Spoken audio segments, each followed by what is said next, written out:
Shalom, selamat pagi saudaraku yang kekasih dalam Tuhan, terkhusus jemaat dari GPT Getsemani Surabaya. Salam dalam kasih Tuhan kita Yesus Kristus kiranya menyertai kita semua. Kita berjumpa kembali dalam kesempatan ibadah doa pada pagi hari ini. Namun sebelumnya kita mau datang menghampiri Tuhan di dalam doa. Bapa Surgawi, Bapa yang kami sapa dan sembah dalam nama Tuhan Yesus Kristus, Bapa yang penuh kasih dan rahmat, hamba datang merendahkan diri di bawah kaki-Mu, mengucap syukur dan berterima kasih untuk mentari pagi yang selalu terbit menyinari hati dan raga kami. Terima kasih untuk penyertaan dan perlindungan-Mu yang telah mengizinkan kami bertumbuh di dalam kerohanian kami sampai hari ini, di tengah tantangan zaman yang harus kami hadapi dan jalani.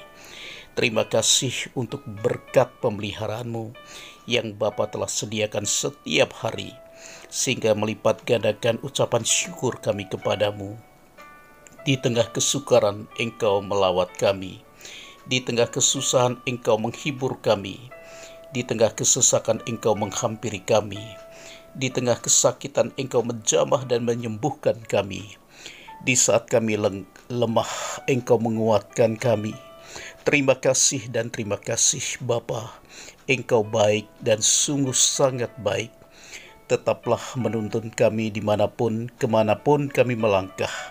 Jangan lepaskan tangan-Mu atas kami. Ajar kami mengarungi kehidupan selalu bersama-Mu. Didiklah kami dalam terang firman dan Roh Kudus-Mu, sehingga kami boleh bertumbuh sesuai kehendak-Mu dan hidup di dalam-Mu. Tuntun hamba dalam pelayanan agar roh hikmat dan wahyu menyertai hamba, sebab hamba tak mampu berjalan sendiri tanpa bimbingan-Mu. Terima kasih Bapa. Di dalam nama Tuhan Yesus Kristus kami sambut sabda-Mu. Haleluya. Amin. Renungan firman Tuhan yang akan saya sampaikan pada pagi hari ini dengan satu tema, hidup bagai pohon kurma. Apa alasan Tuhan memakai contoh pohon kurma di dalam kehidupan kita? Kita mengawali membaca dari Mazmur 92 ayat 13. Orang benar akan bertunas seperti pohon kurma, akan tumbuh subur seperti pohon aras di Libanon. Pohon kurma lazim dijumpai di Timur Tengah dengan kondisi tanah yang kering, gersang, tandus, dan kerap dihantam badai gurun yang dahsyat. Namun ternyata hanya pohon kurma yang bisa bertahan hidup. Tak berkelebihan kalau pohon kurma dianggap sebagai pohon yang tahan banting. Kekuatan pohon kurma ada di akar-akarnya. Petani di Timur Tengah menanam biji kurma ke dalam lubang pasir lalu ditutup dengan batu. Mengapa biji itu harus ditutup batu? Ternyata batu tersebut memaksa pohon kurma berjuang untuk tumbuh ke atas. Justru karena pertumbuhan batangnya yang mengalami hambatan ke atas, hal tersebut membuat pertumbuhan akarnya menjadi kuat, barulah biji kurma itu bertumbuh ke atas, bahkan bisa menggulingkan batu yang menekan di atasnya. Ditekan dari atas supaya bisa mengakar kuat ke bawah. Bukankah itu prinsip kehidupan yang luar biasa? Sekarang kita tahu mengapa Tuhan kerap kali mengizinkan tekanan hidup datang. Bukan untuk melemahkan atau menghancurkan kita. Sebaliknya Tuhan mengizinkan tekanan hidup itu untuk membuat kita berakar dan semakin kuat. Mazmur 119 ayat 67. Sebelum aku tertindas, aku menyimpang. Tetapi sekarang aku berpegang pada janji-Mu. Tak sekedar bertahan, tapi ada waktunya benih yang sudah mengakar kuat itu akan menjebol batu masalah yang selama ini menekan kita. Kolose 2 ayat yang ke-7. Hendaklah kamu berakar di dalam Dia dan dibangun di atas Dia. Hendaklah kamu bertambah teguh dalam iman yang telah diajarkan kepadamu, dan hendaklah hatimu melimpah dengan syukur. Kita akan keluar menjadi pemenang kehidupan, dan Tuhan sudah mendesain kita seperti pohon kurma. Milikilah selalu positive thinking, bahwa tekanan hidup tak akan pernah bisa melemahkan. Justru tekanan hidup akan memunculkan kita menjadi pemenang kehidupan. Kita membaca dari Efesus 3 ayat 16-17 dan ayat 20. Aku berdoa supaya Ia menurut kekayaan kemuliaannya menguatkan dan meneguhkan kamu oleh rohnya di dalam batinmu, sehingga oleh imanmu Kristus diam di dalam hatimu, dan kamu berakar serta berdasar di dalam kasih. Bagi Dialah yang dapat melakukan jauh lebih banyak daripada yang kita doakan atau pikirkan, seperti yang ternyata dari kuasa yang bekerja di dalam kita. Saat pertumbuhan rohani kita ke atas karena terhalang oleh batu, bertumbuhlah ke bawah. Mazmur 88 ayat 7 dan 8. Telah kau taruh aku dalam liang kubur yang paling bawah, dalam kegelapan, dalam tempat yang dalam. Aku tertekan oleh panas murkamu, dan segala pecahan ombakmu kau tindihkan kepadaku. Kurma ditanam dengan metode yang tidak biasa. Saat benihnya dimasukkan ke dalam tanah, para petani kurma meletakkan sebuah batu yang cukup besar di atasnya. Tujuannya supaya tidak terhempas oleh angin sebelum akarnya kuat ke dalam tanah. Sehingga saat benihnya mulai muncul, tanaman itu tidak dapat bertumbuh ke atas karena adanya batu penghalang tadi, namun ia hanya dapat bertumbuh ke bawah. Tujuannya untuk memperkokoh akar-akarnya ke bawah terlebih dahulu. Sesudah akarnya menjadi kuat, barulah ia dapat menggulingkan batu besar itu. Kemudian bertumbuh menjadi sebuah pohon yang sangat kokoh, sehingga sekuat apapun badai gurun menerjang, pohon kurma akan tetap mampu untuk bertahan dan tidak akan tumbang. 1 Petrus 5 ayat yang ke-10. Dan Allah sumber segala kasih karunia, yang telah memanggil kamu dalam Kristus kepada kemuliaannya yang kekal, akan melengkapi, meneguhkan, menguatkan, dan mengokohkan kamu sesudah kamu menderita seketika lamanya. Sewaktu masih remaja, Yusuf bermimpi bahwa ia akan bertumbuh ke atas menjadi seorang penguasa di Mesir sesuai mimpinya. Saat Yusuf mulai menghidupi mimpinya, tiba-tiba ia merasakan ada batu besar menindihnya. Batu itu adalah rasa iri di hati saudara-saudaranya, di mana mereka hendak membunuhnya dan akhirnya menjualnya sebagai budak. Kitab Kejadian 37 ayat 18, 20, 24, dan 28. Dari jauh ia telah kelihatan kepada mereka, tetapi sebelum ia dekat pada mereka, mereka telah bermufakat mencari daya upaya untuk membunuhnya. Sekarang marilah kita bunuh dia dan kita lemparkan ke dalam salah satu sumur ini, lalu kita katakan seekor binatang buas telah menerkamnya. Dan kita akan lihat nanti bagaimana jadinya mimpinya itu. Dan mereka membawa dia dan melemparkan dia ke dalam sumur. Sumur itu kosong, tidak berair. Ketika ada saudagar-saudagar Midian lewat, Yusuf diangkat ke atas dan dari dalam sumur itu kemudian dijual kepada orang Ismail itu dengan harga 20 shikal perak. Lalu Yusuf dibawa mereka ke Mesir. Batu itu seakan bertambah berat ia rasakan saat ia difitnah oleh istri tuannya lalu dilempar ke dalam penjara. Menariknya, saat menyadari ia tidak dapat bertumbuh ke atas, Yusuf tidak menyerah. Sebaliknya Yusuf bertumbuh ke bawah. mempersiapkan akar-akarnya agar dia kuat dahulu untuk menanggung posisinya kelak dalam menggenapi mimpinya. Saat iman Yusuf semakin kuat, batu penindih itu pun akhirnya dapat terguling. Dengan pertolongan Tuhan, akhirnya Yusuf dapat tampil sebagai seorang penguasa yang bijaksana. Pula ia begitu rendah hati dan mau mengampuni saudara-saudaranya yang telah berbuat jahat terhadap dirinya. Kejadian 50 ayat yang ke-20. Memang kamu telah mereka-rekakan yang jahat terhadap aku, tetapi Allah telah mereka-rekakannya untuk kebaikan, dengan maksud melakukan seperti yang terjadi sekarang ini, yakni memelihara hidup suatu bangsa yang besar. Apakah hari ini Anda sedang merasakan kehidupan yang begitu berat?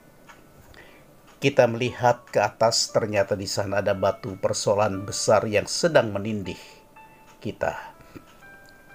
Sebagaimana Yusuf, jangan kita menyerah.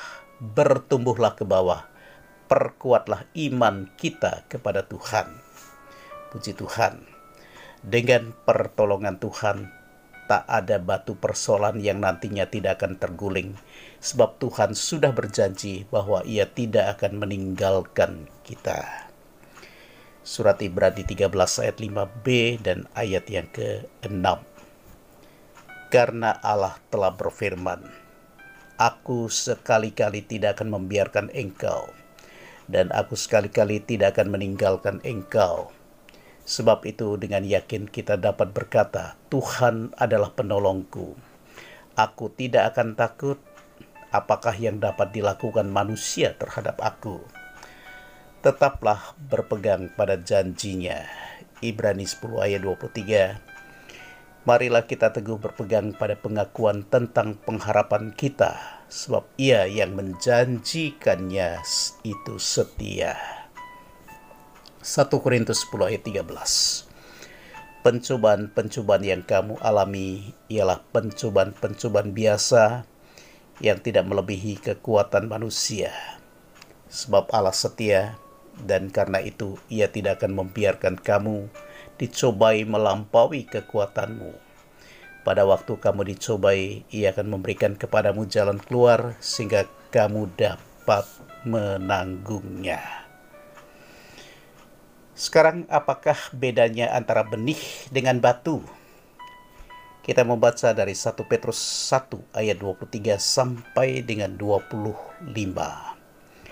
Karena kamu telah dilahirkan kembali bukan dari benih yang fana, tetapi dari benih yang tidak fana oleh firman Allah yang hidup dan yang kekal. Sebab semua yang hidup adalah seperti rumput, dan segala kemuliaannya seperti bunga rumput. Rumput menjadi kering dan bunga gugur, tetapi firman Tuhan tetap untuk selama-lamanya. Inilah firman yang disampaikan Injil kepada kamu. Pendeta John Ortberg pernah bilang, letakkan batu di tanah, maka batu itu hanya akan diam di situ. Letakkanlah benih di dalam tanah, maka sesuatu akan terjadi. Perbedaannya sederhana, karena di dalam benih ada kehidupan. Benih menyerap zat-zat makanan dan tumbuh, karena ada kehidupan di dalam benih itu. Tanpa itu benih tak ada bedanya sama dengan batu. Benih jadi tanaman dan berbuah. Benih itu memberi sesuatu untuk dunia ini. Sebaliknya batu ditanam di tanah yang subur sekalipun tak akan pernah menghasilkan apa-apa. Karena memang batu adalah benda mati. Di dalam batu tidak ada kehidupan alias hanya merupakan benda mati. Tuhan memberi kita benih di dalam 2 Korintus 9 ayat yang ke-10. Ia, Tuhan, yang menyediakan benih bagi penabur dan roti untuk dimakan. Ia juga yang akan menyediakan benih bagi kamu dan melipat gandakannya dan menumbuhkan buah-buah kebenaranmu. Di dalam Roma 5 ayat 12. Sebab itu sama seperti dosa telah masuk ke dalam dunia oleh satu orang, dan dosa itu juga maut. Dan oleh dosa itu juga maut, demikianlah maut itu telah menjalar kepada semua orang, karena semua orang telah berbuat dosa. Kita mau baca Efesus 2 ayat 1 sampai dengan yang kelima. Kamu dahulu sudah mati karena pelanggaran-pelanggaran dan dosa-dosamu. Kamu hidup di dalamnya karena kamu mengikuti jalan dunia ini, karena kamu mentaati penguasa kerajaan angkasa, yaitu roh yang sekarang sedang bekerja di antara orang-orang durhaka. Sebenarnya dahulu kami semua juga terhitung di antara mereka ketika kami hidup di dalam hawa nafsu daging dan menuruti kehendak daging dan pikiran kami yang jahat. Pada dasarnya kami adalah orang-orang yang harus dimurkai sama seperti mereka yang lain, tetapi Allah yang kaya dengan rahmat, oleh karena kasih-Nya yang besar yang dilimpahkannya kepada kita, telah menghidupkan kita bersama-sama dengan Kristus, sekalipun kita telah mati oleh kesalahan-kesalahan kita. Oleh kasih karunia kamu diselamatkan. Dengan ilustrasi sederhana di atas, kita bisa sadari bahwa status kita saat ini adalah orang-orang yang telah dihidupkan kembali dari kematian rohani oleh benih Kristus, yang kita tahu apa akibatnya nanti pada waktu ada kebangkitan orang mati. Injil Yohanes 5 ayat 25 sampai dengan 29. Aku berkata kepadamu, sesungguhnya saatnya akan tiba dan sudah tiba, bahwa orang-orang mati akan mendengar suara Anak Allah, dan mereka yang mendengarnya akan hidup. Sebab sama seperti Bapa mempunyai hidup dalam dirinya sendiri, demikian juga diberikannya Anak mempunyai hidup dalam dirinya sendiri. Dan Ia telah memberikan kuasa kepadanya untuk menghakimi, karena Ia adalah Anak manusia. Janganlah kamu heran akan hal itu, sebab saatnya akan tiba bahwa semua orang yang di dalam kuburan akan mendengar suaranya, dan mereka yang telah berbuat baik akan keluar dan bangkit untuk hidup yang kekal, tetapi mereka yang telah berbuat jahat akan bangkit untuk dihukum. Yohanes 11 ayat 25 dan 26. Jawab Yesus, akulah kebangkitan dan hidup. Barang siapa percaya kepadaku, ia akan hidup walaupun ia sudah mati. Dan setiap orang yang hidup dan percaya kepadaku tidak akan mati selama-lamanya. Percayakah engkau akan hal ini? Jadi, apakah saat ini Anda tidak menyadari betapa berharganya hidup kita ini di hadapan Tuhan? Roma 8 ayat 18, sebab aku yakin bahwa penderitaan zaman sekarang ini tidak dapat dibandingkan dengan kemuliaan yang akan dinyatakan kepada kita. Filipi 1 ayat 21 sampai dengan 23. Karena bagiku hidup adalah Kristus dan mati adalah keuntungan. Tetapi jika aku harus hidup di dunia ini, itu berarti bagiku bekerja memberi buah. Jadi mana yang harus kupilih, aku tidak tahu. Aku didesak dari dua pihak. Aku ingin pergi dan diam bersama-sama dengan Kristus. Itu memang jauh lebih baik. Puji nama Tuhan. Inilah renungan pagi yang dapat saya bagikan kepada saudara. Biarlah renungan yang dapat saya bagikan boleh menjadi satu motivasi dan berkat bagi kita semua, khususnya dalam pertumbuhan rohani kita. Janganlah kita mengandalkan selalu kekuatan diri sendiri, tetapi semata-mata mengandalkan kekuatan yang datang dari Tuhan. Haleluya. Sebelum kita mengakhiri ibadah doa pada pagi hari ini. Kita mau berdoa kepada Tuhan sekali lagi, merendahkan diri di hadapannya. Bapa Surgawi, terima kasih untuk renungan firman-Mu yang boleh mendidik kehidupan kami, mengerti cara pertumbuhan rohani yang sedang Engkau kerjakan di dalam kehidupan kami. Ajar kami bertahan di dalam tantangan-tantangan yang sedang kami hadapi dan jalani, agar kami boleh menjadi pemenang-pemenang kehidupan. Tuhan, tolong kami. Engkau juga tuntun langkah kami untuk dapat melakukan segala perkara di dalam Engkau dengan baik sesuai dengan yang menjadi kehendak-Mu. Bapa, kami juga berdoa untuk Bapak Gembala dan Ibu Gembala kami yang ada di Surabaya. Kami berdoa buat kesehatan beliau. Kami juga berdoa untuk pelayanan beliau dalam penggembalaan. Tuhan tetap kuatkan, berikan hikmat akal budi dari surga dan pengurapan dari Roh Kudus-Mu menyertai pelayanan hamba-Mu, agar hamba-Mu tetap boleh menggembalakan kehidupan kami anak-anak-Mu, sehingga kami boleh bertumbuh sesuai dengan apa yang menjadi mau-Mu di dalam kehidupan ini. Terima kasih Tuhan, terima kasih. Berkati para penatua, berkati para imam-imam, berkati jemaat-Mu semua, agar kehidupan jemaat-Mu boleh selalu ada dalam lindungan dan penyertaan-Mu, dan Engkau tetap menuntun langkah mereka kemanapun dan apapun yang mereka kerjakan. Tuhan, buat berhasil. Tetaplah ada di dalam setiap kehidupan kami.